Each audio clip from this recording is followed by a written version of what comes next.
은혜가 넘치는 귀한 찬양 감사합니다. 이제 성경 말씀을 봉독하겠습니다. 오늘 우리에게 주시는 하나님의 말씀은 창세기 14장 1절부터 16절까지의 말씀입니다. 창세기 14장 1절부터 16절, 그 중에 9절부터 16절까지의 말씀을 함께 교독하시겠습니다. 9절을 제가 먼저 읽습니다. 엘람 왕 그돌라오멜과 고임 왕 디달과 시날 왕 아므라벨과 엘라살 왕 아리옥 네 왕이 곧 그 다섯 왕과 맞서니라. 시딤 골짜기에는 역청 구덩이가 많은지라. 소돔 왕과 고모라 왕이 달아날 때에 그들이 거기 빠지고 그 나머지는 산으로 도망하매 네 왕이 소돔과 고모라의 모든 재물과 양식을 빼앗아 가고 소돔에 거주하는 아브라함의 조카 롯도 사로잡고 그 재물까지 노략하여 갔더라. 도망한 자가 와서 히브리 사람 아브라함에게 알리니 그때에 아브라함이 아모리 족속 마므레 상수리 숲을 근처에 거주하였더라. 마므레는 에스골의 형제요 또 아넬의 형제라. 이들은 아브라함과 동맹한 사람들이더라. 아브라함이 그의 조카가 사로잡혔음을 듣고 집으로 훈련된 자 338명을 거느리고 단까지 쫓아가서 그와 그의 가신들이 나뉘어 밤에 그들을 쳐부수고 다메섹 왼편 호바까지 쫓아가서 모든 빼앗겼던 재물과 자기의 조카 롯과 그의 재물과 또 부녀와 친척을 다 찾아왔더라. 아멘. 오늘 우리가 회중 찬송을 했습니다. 즐겁게 안식을 날, 반갑고 좋은 날, 오늘 그렇게 되기를 바랍니다. 그리고 이 날에 하늘로서 새 양식 내린다고 그랬습니다. 이 안식 지킴으로 새 은혜 입는다고 그랬습니다. 그래서 우리가 생명수가 흘러서 목마른 자들이 다 쉰다고 그랬는데, 오늘 삶에 좀 구김이 있는 분들은 반듯하게 펴지는 시간 되기를 바라고, 삶에 주름진 분들은 모두가 다 그 주름진 것이 정리되게 하여 주셔서 다음 주도 한 주간 살아갈 때 승리에 보고할 수 있는 영광스러운 주일 예배 되기를 소망합니다. 오늘은 영적 전쟁의 기초에 대해서 말씀을 드리겠습니다. 지금은 4차 산업혁명 시대이자 거대한 판이 바뀌는 시대입니다. 영적 생태계도 새로운 판이 형성되고 있습니다. 이 시기에 우리 사랑의 교회는, 또 우리 기독교 공동체는 복음주의 교회의 글로벌 플랫폼이 되게 하여 주십시오. 동시에 제자훈련 국제화를 위한 어떤 영적인 허브, 중심축을 감당하는 은혜가 있게 하여 주시옵소서, 그런 소원을 하는 거예요. 우리가 교회 사역이 선지서적 사명도 있고 제사장적 책임을 감당해야 되는데, 이 복음주의의 글로벌 플랫폼과 제자훈련의 영적인 허브가 되기 위한 제사장적 책임을 감당하는 교회의 사명에 은혜가 있게 하여 주십시오. 그런 마음의 소원을 가지고 이 말씀을 드리는 것이에요. 돌이켜보면 10여 년 전부터 스마트폰이 본격적으로 출시된 이후에 스마트폰으로 사회가 초연결이 되었습니다. 그러니까 초연결 사회가 되었어요. 스마트폰이 사람들의 눈과 귀와 마음을 빼앗는 영적 전쟁터가 되고 있어요. 이 가운데 우리는 오히려 이 4차 산업혁명 시대에 스마트폰을 복음의 능력을 초연결하는 강력한 영적 무기가 될 수 있도록 은혜 받았으면 좋겠어요. 그 초연결 사회를 위하여 이제 말씀을 드리는데, 여러분, 교회를 신학적으로 구분할 때 지상교회와 천상교회로 나누어요. 그리고 이 지상교회는 전투적인 교회이고 천상교회는 승리하는 승리적 교회예요.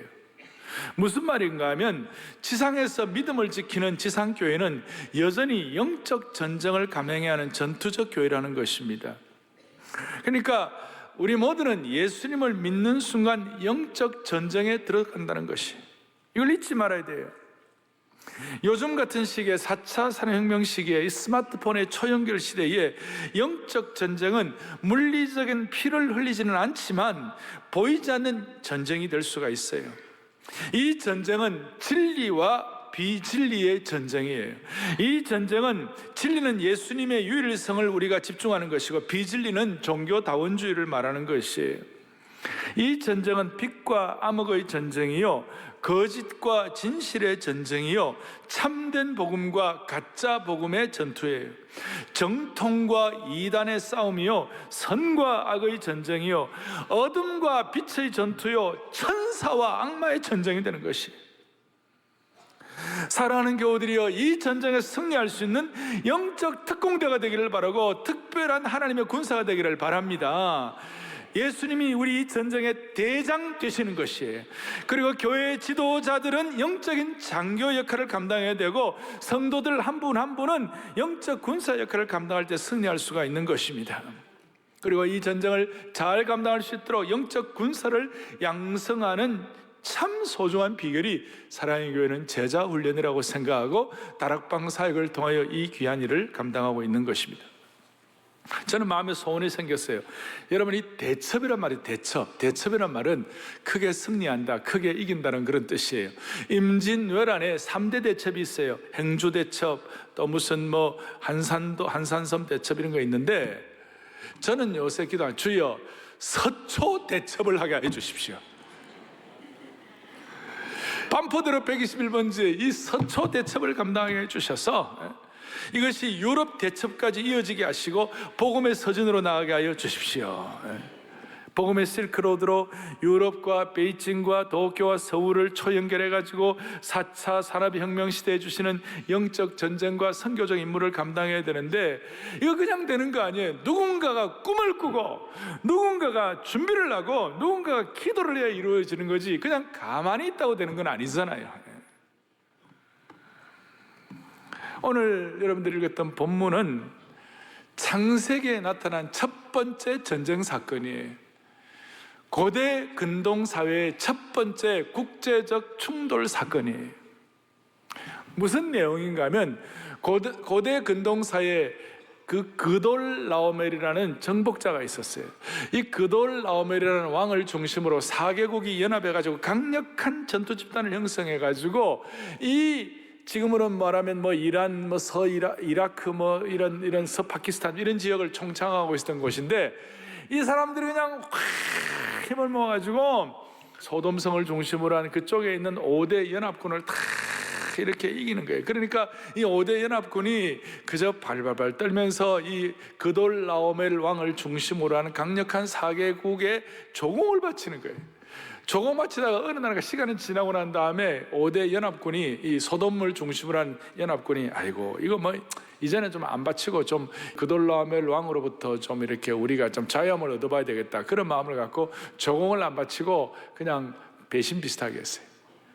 그러니까 그걸 알고 그돌라오멜 왕을 중심으로 한 4대 연합군이 강력한 그 전투군단이 돼가지고 쫙 들어와서 5대 소돔성을 중심으로 한 5대 왕국을 완전히 초토화시킨 거예요. 과거에 저 청나라 군사가 인조 쳐들어 남한 선생이 우리를 공격하듯이 완전히 공격을 해서 초토화시키고 패퇴시키고 모든 그 5대 연합국의 왕들을 다 이렇게 무찌르고 난 다음에 전리품들을 다 앗아가고 사람들을 포로로 데려갔어요. 포로로 데려가는 가운데 그 소돔성에 누가 살았냐면 롯이 살았거든요. 아브라함의 조카 롯이 거기 살았거든요. 소돔성에 멋지게 보여가지고 롯이 살았는데, 그 소돔성의 롯도 같이 포로로 잡혀간 거예요. 이제 이 사건을 앞에 놓고 그 어떤 사람이 당시에 아브라함에게 찾아와가지고, 당신 조카 롯이 그돌라오멜 왕의 공격군으로부터 다 이렇게 포로로 잡혀가지고 지금 그런 상황이 되었습니다. 어쩌면 좋을까요? 이제 이 얘기를 하는 거예요.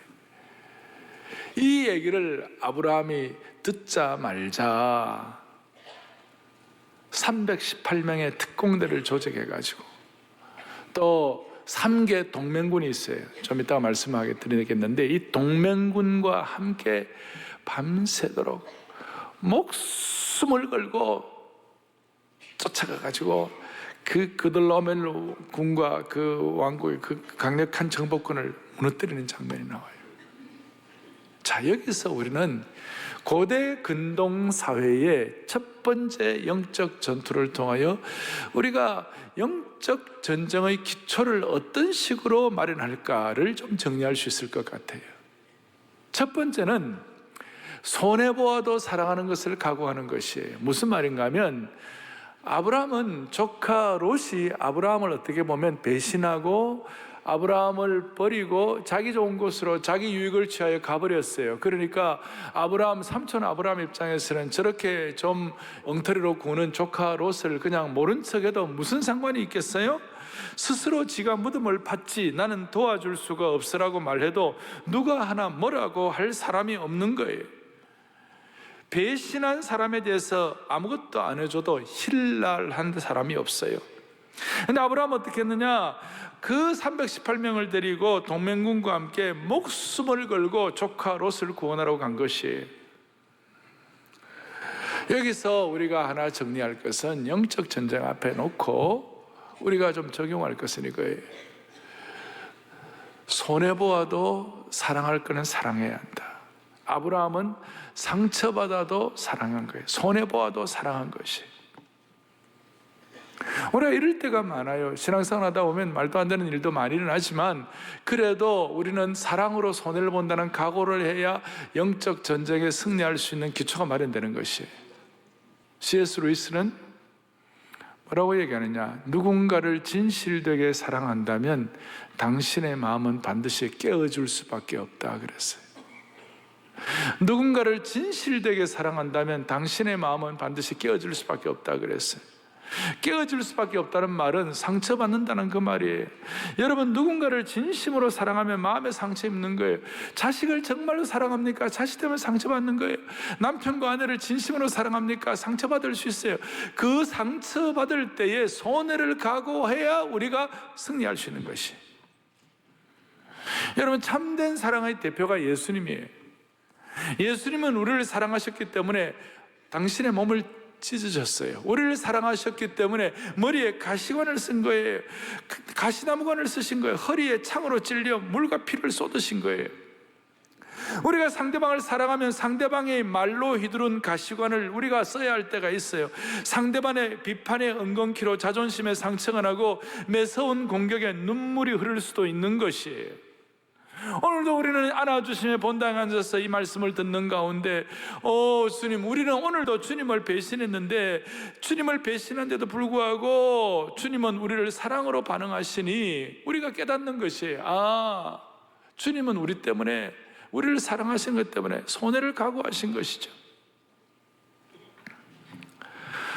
여러분, 손해보는 사랑은 죽음보다 강하고 라는 말이 있어요. 아가서에 나오는 것인데 죽음보다 강한 사랑의 어떤 흔적을 우리가 확인할 수 있는 것인데요, 오늘 우리가 사랑하면 상처받을 수 있다고 각오하고 사랑하는 가운데 우리가 손해받을 수 있다고 각오하고 하는 이것 때문에 영적 전쟁에서 이길 수 있는 내공과 실력을 갖출 수가 있는 겁니다. 우리가 손해 안 보려고 맞받아치면 피투성이가 될 수 있어요. 사탄이 얼마나 좋아하겠어요. 어떤 사람들은 나는 상처 안 받기 위하여 나는 사랑도 안 할란다, 사랑 안 하고 상처도 안 받고 살란다. 이건 너무나 소극적인 것이고 인생이 뭔지를, 인생을 포기한 것입니다. 여러분, 부모가 있기 때문에 내가 태어난 거예요. 우리 가족이 있는 거예요. 우리는 공동체가 있어요. 나 혼자서 독불장군으로 살 수가 없어요. 세상과 동떨어져서 나 혼자만 산다면 상처를 주지도 않고 받지도 않겠지만 그렇게 인생은 그렇게 되는 것이 아니에요. 다른 사람과의 모든 관계를 단절하고 숨어 살면 상처 안 받아도 되겠어요? 그렇지만 그건 그 인생이 아니에요. 아브라함은 롯을 사랑했기 때문에 외면하지 않아요. 팔을 걷어붙이고 목숨을 걸고 그 밤에 죽을 각오로 달려가는 거예요. 이게 보이지 않는 영적 전쟁 가운데 하나님의 신적 개입을 받을 수 있는 기초가 된다니까요. 자, 이런 말씀을 준비하면서 이런 좀 말씀드리고 싶어요. 여러분, 마음이 뻔뻔한 사람은 상처받지 않아요. 다시요, 마음에 철판 깐 사람은 상처받지 않아요. 마음에 화인 맞은 사람은 상처받지 않아요. 제가 깨달은 게 하나 있어요. 그게 뭔지 알아요? 악인은 상처받지 않는다. 악인은 상처를 안 받아요. 스바냐를 읽다가 놀란 것 중에 불의한 자는 수치를 알지 못하느니라. 스바냐 3장에 불의한 자는, 악인은 뻔뻔하고 악인은 수치를 몰라요.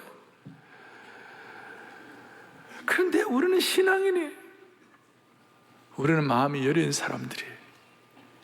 그러니까 우리는 할 말도 못하고 당하기만 하고 거절도 못하고 집에 와서는 거절 못하고 난 다음에 내가 왜 거절 못했냐 자책하고 있고, 그럼 혼자 울고. 그래서 우리는 상처가 많아요. 마음이 여리니까 상처가 많아요. 그런데 이 상처는 사랑 때문에 상처라면 가치가 있는 것이고, 이 상처는 그렇게 되면 수준 높은 상처요, 거룩한 상처요, 하나님의 신적 기업을 위한 기초가 된다는 것이에요. 디모데후서 4장은 바울 사도가 생애 마지막이에요. 그 디모데후서 4장 16절에 보면 바울 사도가 수많은 사람들을 사랑하고 섬기고 최선을 다했는데 디모데후서 4장 16절에 바울이 이런 얘기를 해요. 디모데 4장 16절에 다 나를 버렸다고 그랬어요. 물론 누가는 끝까지 지키고 이런 거 있지만 그래도 대부분 다 나를 버렸다. 그 정도로 참 상처 많은 세상이에요. 그냥 다 나를 버렸으면 그걸로 손해보고 그것 때문에 억울해하고 그것 때문에 힘들어하냐? 아니에요. 16장 뒤에 17절에 이렇게 나와 있어요. 같이 보겠습니다. 주께서 내 곁에 서서 나에게 힘을 주시면 나로 말미암아 선포된 말씀이 온전히 전파되어 모든 이방인이 듣게 하려 하심이라. 내가 사자 입에서 건짐을 받았느니라. 아멘. 그러니까 사람들이 다 나를 버리고 상처 주지만 그 상처를 각오한 사랑을 감당할 때에 주께서 내 곁에 서서 내게 힘을 주시는 것이에요. 그것 때문에 주님을 더 신뢰하게 되고 주님 신뢰하면 주님이 힘을 주시는 것이에요. 그래서 말씀의 선포에 앞장서게 되고 난 다음 뒤에 기가 막힌 말씀이 뭐냐면 내가 사자의 입에서 건짐을 받았느니라. 물고 뜯고 우리 공동체 우리 인생을 물고 뜯는 모든 가운데서 하나님께서 우리를 건져 주시느니라. 여러분 모두의 삶에 하나님께서 이 사자의 위협으로부터 건져 주시느니라. 아브라함은 상처가 있는데도 불구하고 롯에게 그런 대우를 받지 못해도 끝까지 롯을 사랑함으로 말미암아 아브라함은 사랑 보고서, 믿음 보고서를 쓴 거예요. 롯은 그렇게 하지 못하고 환경 보고서, 그냥 팩트 보고서만 썼지만, 하나 소원해보는 사랑을 각오할 때 우리는 영적 전쟁에서 승리할 수 있다. 두 번째는 13절을 보니까 이렇게 나와요. 13절에 뭐라고 나와 있어요? 도망한 자가 와서 히브리 사람 아브라함에게 알리니, 그렇게 했어요. 히브리 사람 아브라함. 아브라함이라는 이름 앞에 별명을 붙였는데, 닉네임을 붙였는데 히브리 사람이다 이렇게 이름을 붙였어요. 히브리 사람이 소위 아브라함의 정체성이 된 거예요. 여기서 우리가 깨닫는 것은 확실한 정체성이 있으면 우리는 영적 전쟁을 위한 기초를 다질 수가 있다. 확실한 정체성.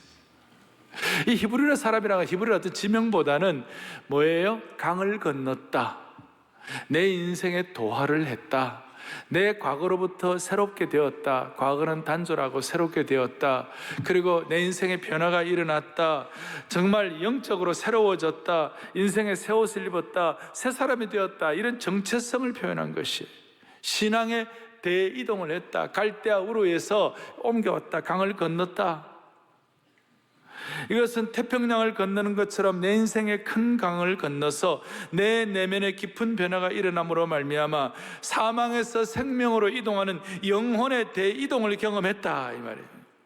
여러분, 영혼의 대이동을 통하여 정체성을 가진 사람은 이상하게도 영적인 힘이 생기는 것이에요. 영적인 힘이 생겨요.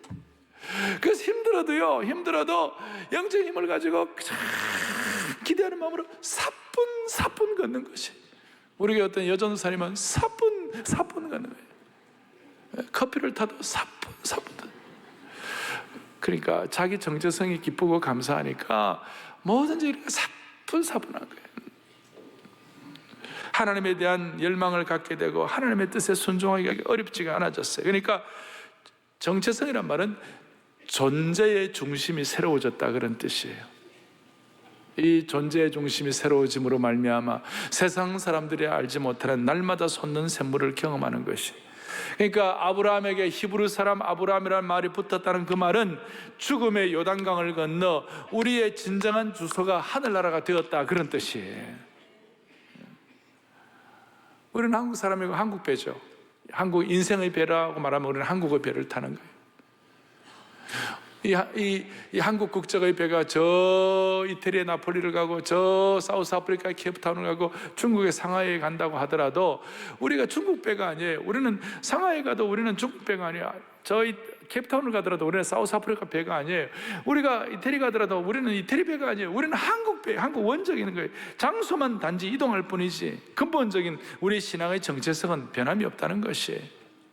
우리가 삶의 여러 영역들 가운데서 우리가 살지만 근본적인 정체성은 변함이 없다는 거예요. 그렇다면 4차 산업혁명 시대에 이 정말 영적 생태계의 새로운 팔이 바뀌는 이 초생태계 시대에 우리의 변함없는 정체성은 뭘까요? 어떤 경우에도 저와 여러분들은 하나님의 자녀라는 정체성이 변함이 없는 것이에요. 하나님의 자녀예요. 저와 여러분들은 하나님의 소중한 자녀들이에요. 이거 확고하면 천지개벽을 하더라도 우리는 이 정체성이 있으면 영적 전쟁을 감당할 수가 있는 것이에요. 하나님의 소중한 자녀. 그리고 이 자녀됨은 하나님 우리에게 말씀하시는 거지만, 특별히 부모와 자녀의 사이에 있어서는 부모가 자녀에게 아침마다 어떤 말을 해주냐에 따라서 그 자녀의 정체성이 늘 이렇게 확고하게 될 수 있는 거예요. 나가는데 너는 어떻게 그렇게 아들 보고, 너는 어떻게 그렇게 엄마가 네 아버지 나쁜 머리를 닮아가지고 너는 어떻게 머리가 나쁘냐, 그런 얘기는 하면 안 돼요. 그런 얘기 하면 안 돼요. 아이들에게 너는 글로벌 인재가 될 거야, 성경 구절 암송해주면서 너는 이대로 될 거야. 정말 인간은요, 하나님 안에서 영적 정체성 안에서는 놀라운 가능성을 갖고 있어요. 저는 초등학교 5학년 때 정 선생님이라고, 이름도 안 잊어요. 그분이 저한테 나보고 현이 너는 큰 일을 할 사람이야 그러더라고. 큰 일 낼 사람이 아니고 큰 일 할 사람이라고. 내가 지나놓고 보면 저에게만 했겠어요? 다른 사람도 할 수 있겠는데, 저는 그 선생님 말씀이 굉장히 저에게는 무겁게 저에게는 들렸어요. 아, 그렇구나. 난 참 조심하고 살아야 되겠다. 중학교를 들어갔는데, 중학교에 탁 들어가 간판에 뭐라고 생각하면 젊은 신사가 되자 이래놨어요. 만세 13살, 14살짜리 앞에 놓고 젊은 신사가 되자. 까까머리 완전히 그래놓고 젊은 신사. 그리고 젊은 신사가 뭐지? 그럼 젠틀맨이 뭔가? 자기 정체성에서 고민할 수 있는 계기를 주는 거예요. 우리 교회는 회사를 운영하는 분들이 있을 거예요. 부하 직원들에게 당신은 어떤 말하는 거대로 그 부하 직원의 정체성이 형성이 되는 것이. 성도들은 이렇게 와서 주일날 와서 서로에게 얘기하는 거, 권사님 오늘 그게 뭐예요? 이런 식으로 하면 되겠어요? 우리가 서로 영적인 정체성을 확보해주고, 우리는 정말 하나님의 소중한 자녀예요. 우리의 정체성의 문제는 보통 심각한 것이야. 히브리 사람 아브라함, Who you are determines what you do. 너가 누구냐 하는 것이 내가 무엇을 할 것인가를 결정한다는 것이. 사랑하는 교우들이여, 우리는 하나님의 자녀입니다. 사랑 때문에 손해볼 각오를 하는 것이고, 영적 정체성을 감당하고, 세 번째로는 오늘 13절 뒤에 보니까 이런 내용이 나와요. 그때 히브리 사람 아브라함이 아모리 족속 마므레의 상수리 숯불 근처에 거주하였더라. 마므레는 에스골의 형제요 아넬의 형제라. 이들은 아브라함과 동맹한 사람들이었더라. 그리고 318명의 기동 타격대를 데리고 준비하고 기른 영적 강력한 특전사를 데리고 그돌라오메를 공격하러 가는 것입니다. 뭘 말하는가? 우리 모두에게는 영적으로 잘 준비하는 특공대가 있어야 되고, 영적으로 우리에게 필요한 동맹군을 확보를 해야 돼요. 특공대와 동맹군을 확보해야 돼요. 318명의 특공대는 어떻게 보면 영적 제곱군의 군사라고 말할 수 있어요. 영적 정규군이라고 말할 수 있어요. 제가 한 번씩 말씀드리잖아요. 81명이 제대로 되려면 9981이니까 9명이 정신 차리면 된다. 그리고 10,000명이 제대로 되려면 100명만 정신 차리면 된다. 왜냐하면 100 곱하기 100은 많으니까. 1000의 제곱군은 100이잖아요. 그러면 318명은 몇 명을 감당할 수 있을까 보니까 318명, 제가 318명 자승하고 보니까 얼마냐면 10만 1124. 이거 계산 제가 해봤어요. 10만, 그러니까 318명이 영적 제곱군 특공대가 되면 10만 명을 감당하는 거예요. 아마도 그돌라오멜과 그의 연합군은 승리하고 난 다음에 정복자로서 그날 밤에 아마 술 취하고 전리품 갖다가 부어라 가지고 와서 부어라 마셔라 그러면서 자기들 나름대로 그냥 배를 두드리면서 그냥 향나게 취하고 남자 여자 놀고 막 그렇게 했을 거예요. 그런 사람들은 5만 명 10만 명 있어도 별 문제가 안 돼. 318명이 밤에 야습을 해가지고 달려들면 그대로 무찌를 수가 있는 거예요. 할렐루야. 오늘 하나님께서 하신 일이에요. 하나님께서 오합지졸은 10,000명이면 어떻고 5만 명이면 어때요? 318명의 영적 정예군단, 영적 제국군 군대가 밤에 기습을 하니까 다 이길 수가, 마치 보리떡 5개와 물고기 2마리를 5,000명을 먹이는 것 같은 하나님의 신적 기업의 역사가 있게 되는 것입니다. 그리고 15절에 보니까 318명과 동맹군들을 데리고 이제 그돌라오멜 쳐부수는데 다메섹 왼편 호바까지 쫓아갔다고 그랬어요. 무슨 말인가 하면 끝까지 추격하고 완전히 대성을 거둘 때까지, 완전히 적이 전멸될 때까지 밀어붙이는 거예요. 적의 세력이 괴멸될 때까지 옥죄어 들어가는 거예요. 뿌리가 뽑힐 때까지, 중독의 뿌리가 뽑힐 때까지. 그러니까 우리에게는 우울증의 뿌리가 뽑힐 때까지, 중독의 뿌리가 뽑힐 때까지 우리 힘으로 이걸 혼자서 감당을 못해요. 특공대가 있어야 돼. 특별히 영적인 동맹군이 있어야 돼요. 동맹군 3명, 마므레, 그리고 에스골, 그 다음에 아넬이라는 동맹군이 있었어요. 마므레는 풍성하다, 비옥하다 그런 뜻이에요. 풍성한 동맹군 마므레. 그리고 에스골은 한가족 되었다, 가족이다 그런 뜻이에요. 가족 같은 동맹군. 아넬은 성결이라고 그랬어요. 거룩하고 성결한 그런 준비된, 주를 깨끗한 마음으로 부르는 자들과 함께 의와 사랑과 희락을, 기쁨을 쫓는 그런 동맹군을 형성을 했어요. 이런 사람들과 함께 내 힘으로 안 되는 것들을 함께 해결하는 것이에요. 여러분, 바람난 남편을 여러분 힘으로 해결할 수 있나요? 됩니까? 어떻게 할 수가 없어요. 여러분, 정체성이 없는 자식들, 지 마음대로 사는 자식들, 골 때리는 자식들 여러분 힘으로 해결할 수 있어요? 제가 한 번씩 옛날에 얘기했어요. 소 못난 것은 잡아먹을 수도 있고, 말 못난 것은 팔아먹을 수도 있지만, 자식 못난 것은 잡아먹을 수도 없고 팔아먹을 수도 없는 거예요. 이거 우리 힘으로 되나 이거? 우리에게 영적 동맹군이 필요한 거예요. 성결한 아넬이 필요하고, 한가족된 에스골이 필요하고, 풍성한 은혜를 주시는 마므레가 필요한 거예요. 하나님, 저와 여러분들에게 이런 동맹군을 주시기를 바라는 것이, 이 동맹군을 통한 영적 정리에 승리할 수 있는 것이.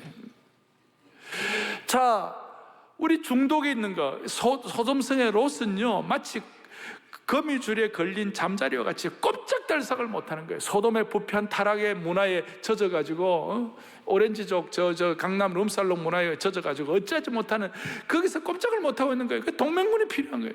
거룩한 아넬이 필요한 거예요. 또 하나는 저 폭력 집단, 그돌라오멜의 그 강력한 폭력 집단 어떻게 해결할 수가 없는 거예요. 북한은 노동적이대가 600만이에요. 근데 600만 명의 그 노동적이대는 똘똘 뭉쳐 있는 거예요. 그런데 한국은 향토 예비군 헐레헐레 하는 향토 예비군 감당 못해요.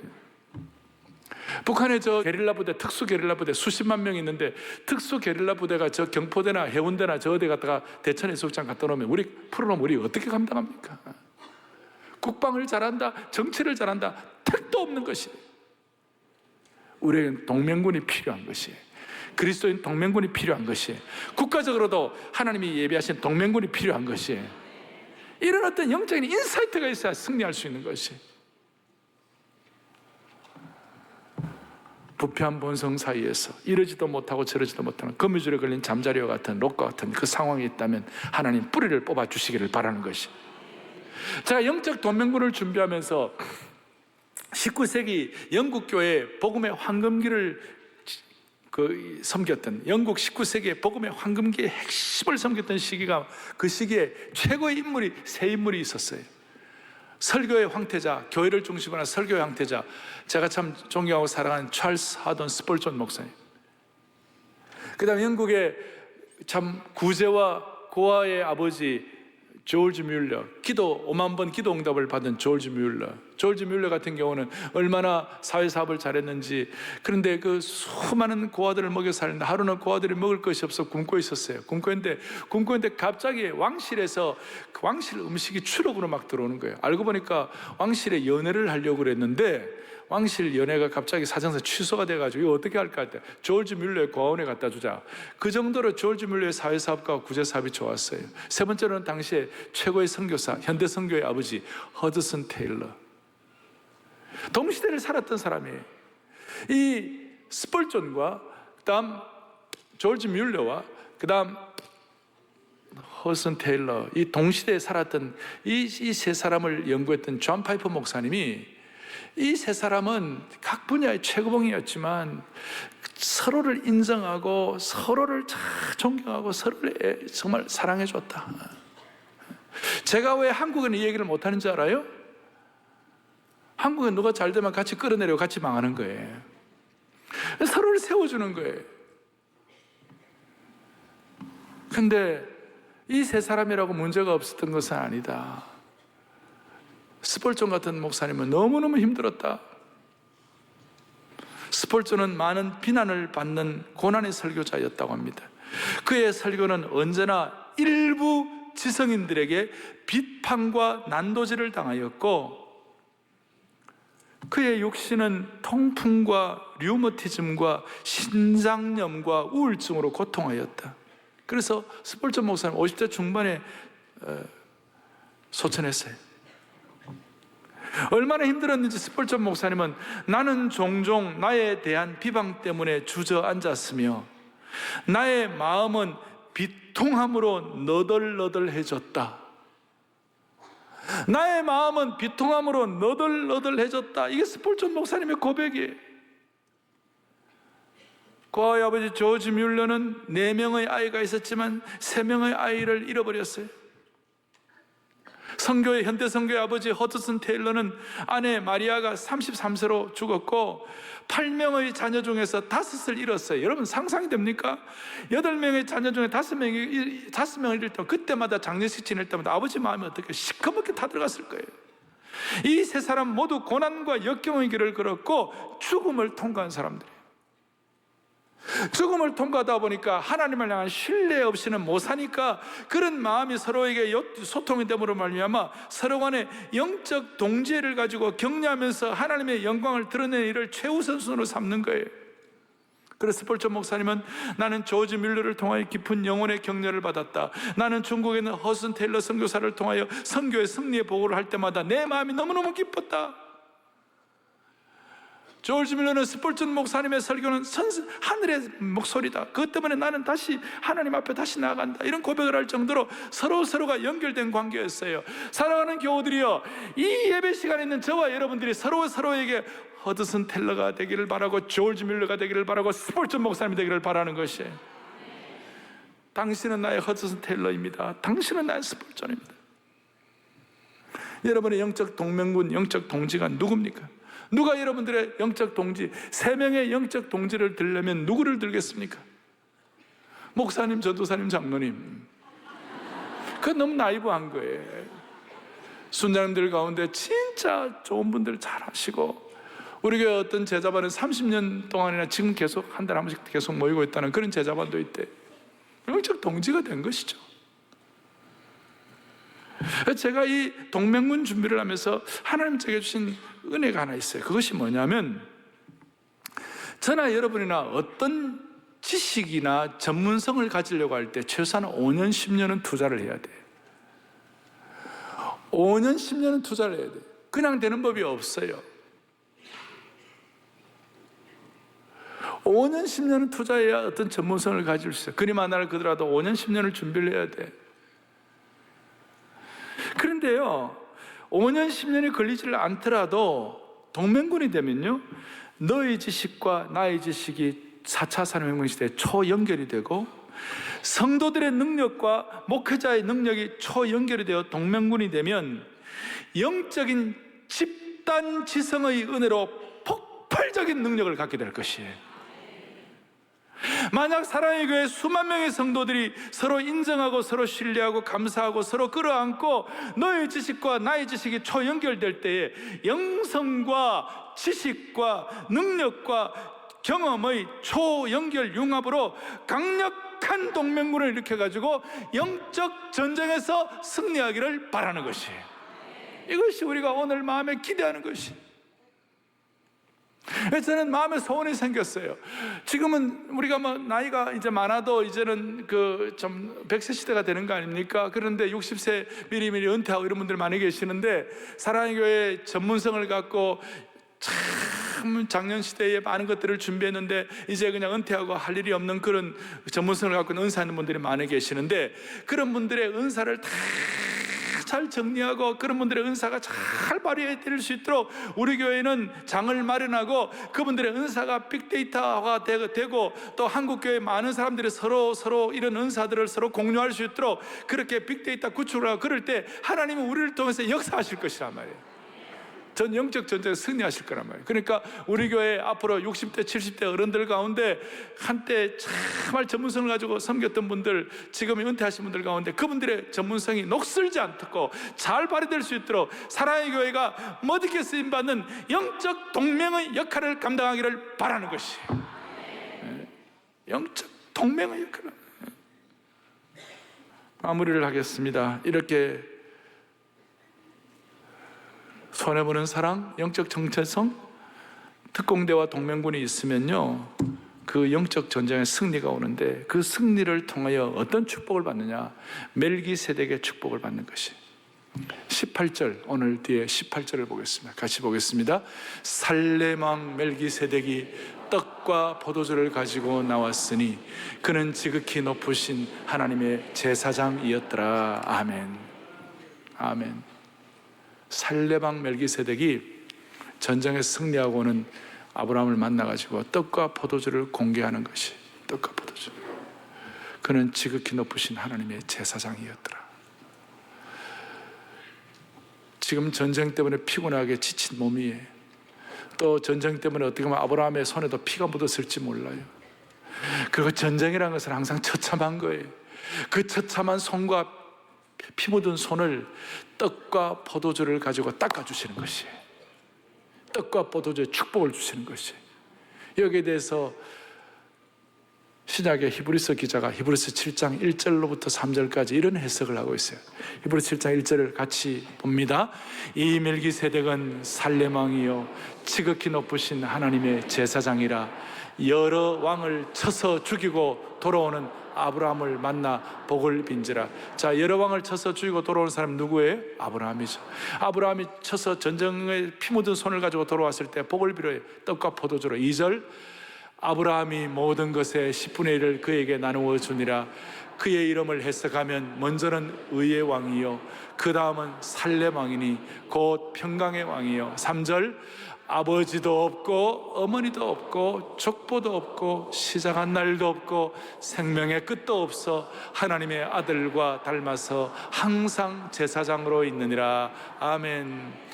시작한 날도 없고 생명도 없고 아버지도 없고 족보도 없고 하나님의 아들과 닮아서 항상 제사장으로 있는 분이 누구예요? 예수 그리스도예요.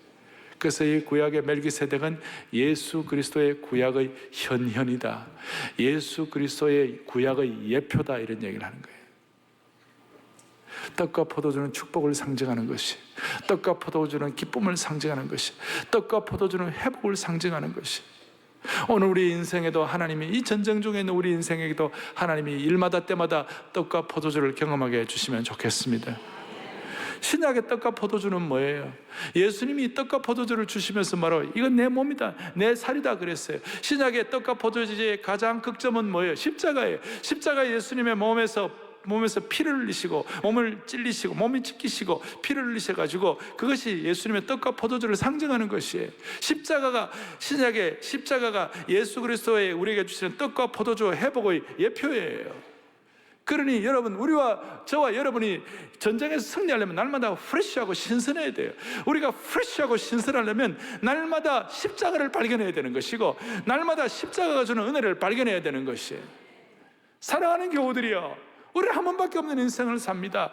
날마다 떡과 포도주를 경험하기를 바라는 것이, 예수 그리스도의 몸과 피를 기념하면서 예수 그리스도의 십자가의 능력을 체험하는 것이, 결론적으로 정리하면 이 세상에서의 최고의 전쟁은 천국과 지옥 전쟁이에요. 최고 전쟁이에요. 이 땅에서 가장 큰 영적 전쟁은 천국과 지옥의 영적 전쟁이에요.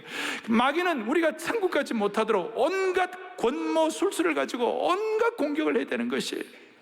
여러분, 이 땅에서 아무리 잘 살고 멋있게 살고 대단한 거 있다 하더라도 천국까지 못한다면 인생은 패자가 되는 거예요. 인생은 실패자가 되는 것이에요. 모든 걸 잃을 수밖에 없는 것이에요. 이 땅에서 우리가 주님이 주시는 떡과 포도주를 받는다는 것은 주님 십자가의 은혜를 경험하는 것이요, 십자가의 은혜를 경험한다는 것은 우리가 이 땅에서도 천국을 확인하며 산다는 뜻이에요. 사랑하는 교우들이요, 형제 자매들이요, 다른 건 몰라도 천국과 지옥의 전쟁에서는 승리하여 천국 백성이 되기를 원하는 것이에요. 아니, 이미 그렇게 만들어주신 주님을 찬양합니다. 다른 건 몰라도 천국과 지옥의 전쟁에서 우리가 승리해야 되는 것이에요. 할렐루야. 이걸 위해서 우리가 손해보더라도 사랑을 각오하세요. 우리 가운데 영적 이 땅에서의 전쟁에서 지쳐 쓰러진 분이 있다면 십자가의 떡과 포도주로 나오기를 바랍니다. 가정 전쟁 때문에 힘든 분들은 십자가로 나오기를 바랍니다. 사업 전쟁 때문에, 몸의 질병 때문에 아픈 분들은 십자가로 나오기를 바랍니다. 21세기의 멜기세덱을 예표하는 예수 그리스도의 십자가를 통한 떡과 포도주를 체험하고 승리하기를 원하는 것이에요. 가슴에 손을 기도하겠습니다. 하나님 아버지, 오늘 이 말씀이 그냥 지나가는 말씀이 아니라 주님이 직접 우리에게 이 시간 이 시대에 필요한 말씀으로 주신 하나님의 음성으로 받아들이게 하여 주시옵소서. 수많은 전쟁 가운데서 상처받고 여리고 고통하고 힘들어하는 성도들이 다시 한번 영적 정체성을 회복하게 하옵시고, 스펄존과 조지 뮬러와 허드슨 텔러와 같은 영적 동맹군을 형성함으로 하나님이 주시는 승리를 경험하게 하여 주시옵소서. 다시 한번 318명의 영적 제국군의 정규군의 스피릿을 회복하시고 이 사기 충천하여 우리 앞에 있는 수많은 전쟁들을 승리할 수 있도록 은혜 위에 은혜를 덧입혀 주옵소서. 태신자를 우리가 적습니다. 주님, 이 가운데 승리가 있게 하여 주시기를 원하옵고 우리 주 예수 그리스도를 받들어 기도 올리옵나이다. 아멘. 자, 우리 다 일어나셔서 주님의 이름은 강한 성로 찬양하고 예배를 마무리하겠습니다. 주님의 이름은 강한 성로 할 때 하나님 사랑으로 손해볼 각오도 하게 하여 주시옵시고, 영적 전체성 회복하게 하시고 우리에게 동맹군을 주시옵소서. 그러면서 주님의 이름은 강한 성로 찬양하고 예배를 주님의 이름은 주님의 이름 강한 성로 강한 성로 그곳에 달려 안전하리. 주님의 이름은 강한 성로 주님의 이름 강한 성로 강한 성로 그곳에 달려간다.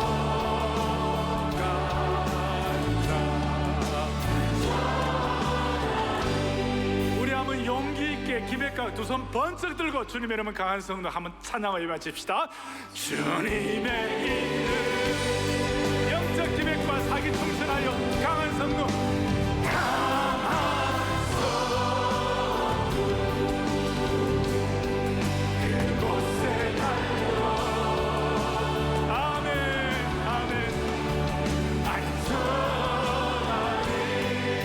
주님의 이름은 강한 성로 주님의 이름 강한 성로 강한 성로 그곳에 달려가 안전. 다시 한번 주님의 이름은 강한 성로, 우리 기도의 제목을 다 올려놓습니다. 주님의 이름 강한 성로 강한 성로 그곳에 달려 성령이 오셔서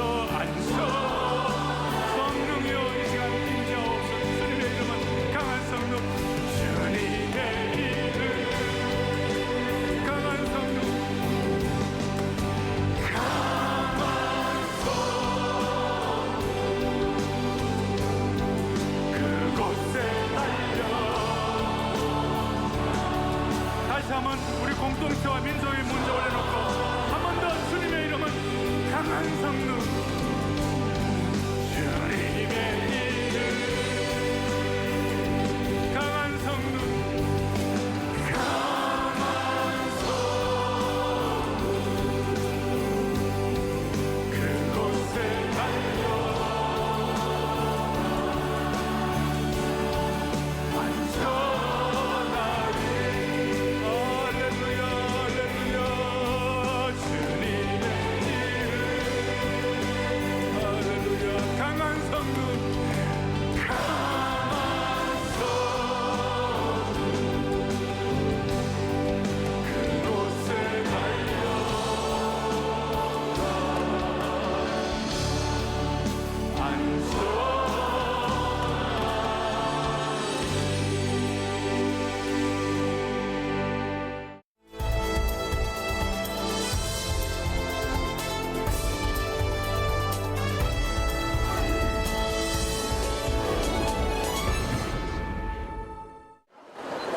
지난 7일 주일 예배 후 사랑 글로벌 광장을 찾은 사랑의 교회 영가족들은 2018 대각성 전도 집회를 위한 릴레이 금식 기도에 동참할 것을 서약했습니다. 10월 2일부터 시작한 릴레이 금식 기도는 11월 10일까지 40일 동안 진행하며 매일 아침, 점심, 저녁 각각 40명씩 태신자의 영혼 구원과 교회를 위해 뜨거운 기도를 올려드리게 됩니다. 교회 창립 40주년을 맞이해서 올해 특히 새생명 축제를 진행하는데 한 영혼을 구하는 데 있어서는 먼저 그 영혼을 놓고 금식하며 기도하는 것이 가장 필요하다고 생각해서 이번 금식 기도에 같이 한번 동참해서 금식을 진행하고자 합니다. 또 제가 작성한 택신자가 꼭 교회에 나와서 하나님 만나고 예수님 만나서 또 구원받는 그런 축복된 삶을 살기를 바랍니다. 많은 친구들이 교회에 많이 나와서 예수님을 만났으면 좋겠어요. 아직도 릴레이 금식 기도에 참여하지 않으신 성도님들도 다 참여하셔서 저희 다락방과 같은 소망과 기쁨과 그 기대를 가지고 새생명 축제를 임하시기를 간절히 기도하며 그동안 새생명 축제를 위해 태신자 이름 부르기 캠페인, 태신자를 위한 기도회 등으로 기도의 불길을 이어온 사랑의 교회가 이번 릴레이 금식 기도를 통해 더욱 간절히 무릎 꿇는 시간이 되길 바라며 풍성한 생명의 열매가 맺히길 소망합니다.